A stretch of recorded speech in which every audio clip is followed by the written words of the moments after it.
बोधकथेचं नाव आहे आत्मज्ञान. एक संत वनात कुटी बांधून राहत होते. कंदमुळे खाऊन ते गुजराण करत असत आणि परमेश्वराचे चिंतन करत.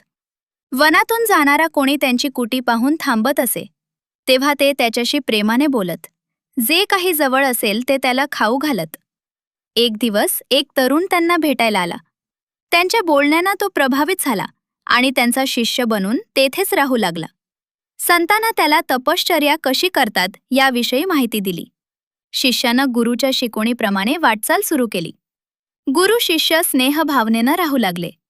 एकदा संत त्याला म्हणाले, मन मोठे चंचल असते, त्याला नियंत्रणातच ठेवले पाहिजे. ही गोष्ट शिष्याच्या मनावर ठसली. त्या दिवसापासून त्यानं स्वतःला एका खोलीत बंद करून घेतले. संतांना त्याला विचारले असता शिष्य म्हणाला की तो त्याच्या मनावर ताबा मिळवण्याचा प्रयत्न करत आहे. शिष्य रात्रंदिवस खोलीतच राहू लागला. आश्रमात येणाऱ्या जाण्याकडे तो अजिबात लक्ष देईनासा झाला.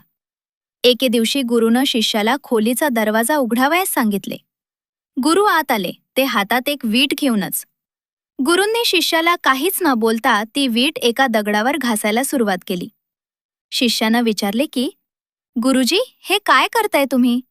गुरु म्हणाले, या विटेपासून आरसा बनवायचा आहे.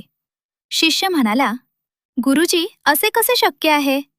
गुरुजी शांतपणे शिष्याला म्हणाले, ज्याप्रमाणे विटेचा आरसा बनू शकत नाही तसे मनाचा आरसा बनू शकत नाही. मन तर धूळ आहे जी आत्म्यावर पडलेली असते. ती धूळ विसरण्याचा प्रयत्न केला तरच खरेपणा दिसून येतो. शिष्याला गुरुची शिकवण समजून आली. तात्पर्य: चंचल मनाला नियंत्रणात ठेवूनच प्रगती साधता येते.